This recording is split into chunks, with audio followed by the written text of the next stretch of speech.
Assalamualaikum warahmatullahi wabarakatuh.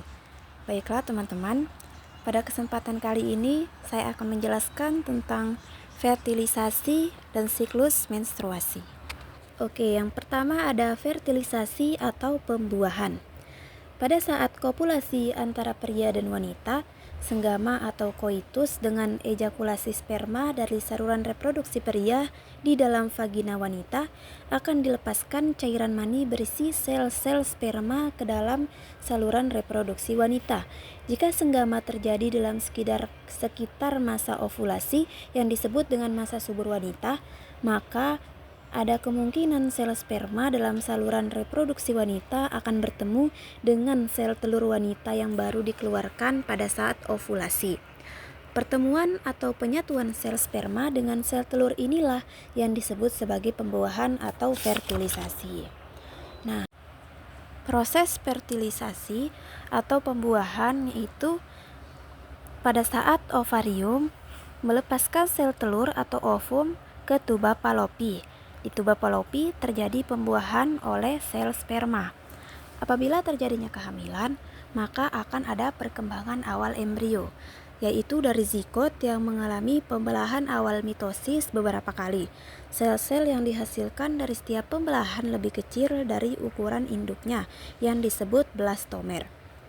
Sesudah 3-4 kali pembelahan zigot memasuki tingkat 16 sel disebut stadium morula, kira-kira pada hari ketiga sampai keempat pasca fertilisasi.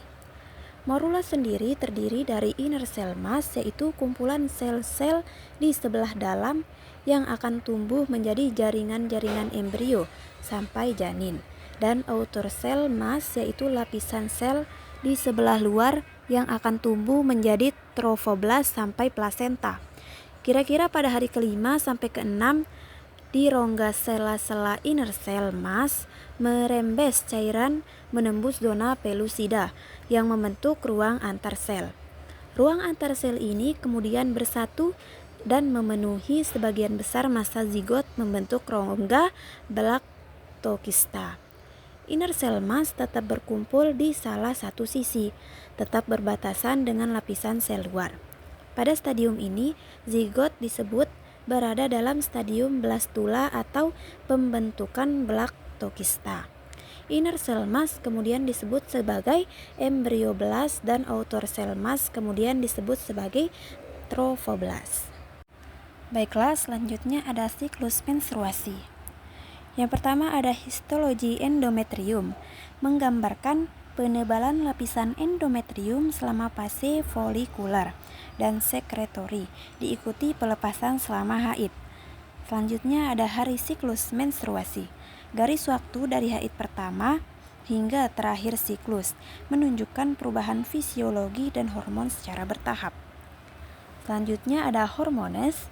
Yang pertama ada hormon perangsang folikel atau follicle stimulating hormone.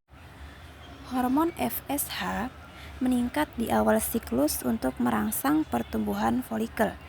Selanjutnya ada luteinizing hormone atau hormon LH, yaitu lonjakan mendadak terjadi sebelum ovulasi, memicu pelepasan sel telur. Selanjutnya ada hormon estradiol yang diproduksi oleh folikel dan membantu menebalkan endometrium.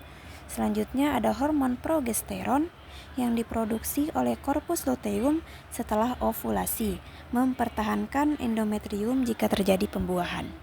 Selanjutnya ada suhu tubuh. Suhu tubuh basal meningkat sedikit setelah ovulasi karena efek progesteron. Selanjutnya ada folikel ovarium, menunjukkan perkembangan folikel mulai dari yang direkrut, matang, ovulasi hingga berubah menjadi korpus luteum. Nah, teman-teman, siklus menstruasi wanita berbeda-beda, namun rata-rata berkisar 28 hari.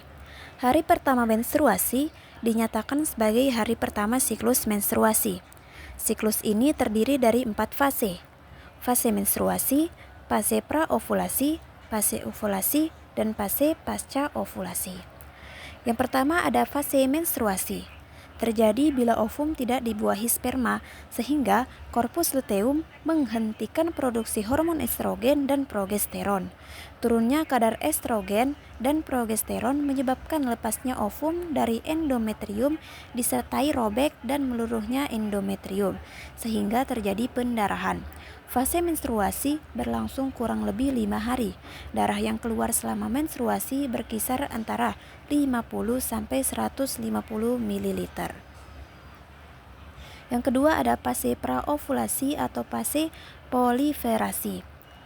Hormon pembebas gonadotropin yang disekresikan hipotalamus akan memacu hipofis untuk mensekresikan FSH. FSH memacu pematangan folikel dan merangsang folikel untuk mensekresikan hormon estrogen. Adanya estrogen menyebabkan pembentukan kembali proliferasi dinding endometrium. Peningkatan kadar estrogen juga menyebabkan serviks atau leher rahim untuk mensekresikan lendir yang bersifat basah. Lendir ini berfungsi untuk menetralkan suasana asam pada vagina sehingga mendukung kehidupan sperma.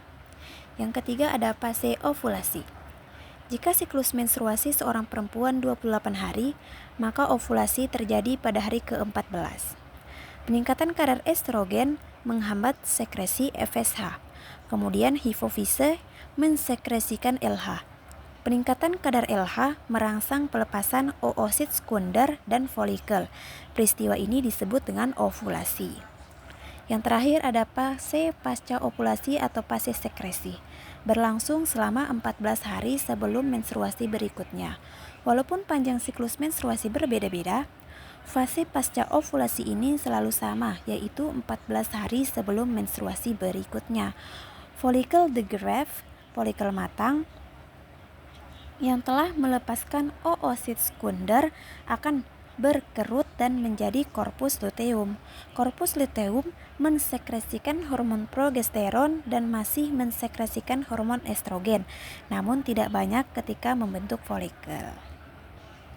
Progesteron mendukung kerja estrogen untuk menebal dan menumbuhkan pembuluh darah pada endometrium serta mempersiapkan endometrium untuk menerima implantasi embrio jika terjadi pembuahan atau kehamilan. Jika tidak terjadi pembuahan, korpus luteum akan berubah menjadi korpus albicans yang hanya sedikit mensekresikan hormon, sehingga kadar progesteron dan estrogen menjadi rendah. Keadaan ini menyebabkan terjadinya menstruasi demikian dan seterusnya. Teman-teman, selanjutnya ada komponen fertilisasi, yaitu komponen dari sel telur dan sperma. Yang pertama ada zona pellucida, yaitu lapisan tebal yang melindungi sel telur atau ovum. Di luar dari zona pellucida ada sel folikel yang menyediakan nutrisi untuk ovum, produksi hormon, membentuk struktur lapisan pelindung ovum. Selanjutnya ada granula kortikal yang mencegah polispermi, mengubah zona pellucida, dan perlindungan embrio dini. Selanjutnya ada membran plasma ovum, yaitu membran plasma memiliki beberapa fungsi penting.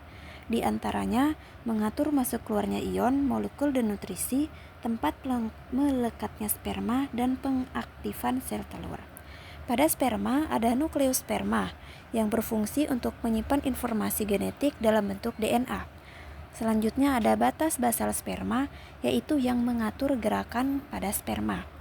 Selanjutnya ada enzim dalam akrosom, yaitu yang membantu sperma menembus lapisan pelindung ovum dan berpotensi membuahi sel telur. Baiklah, mungkin ini saja dari saya. See you next time di video selanjutnya. Wassalamualaikum warahmatullahi wabarakatuh.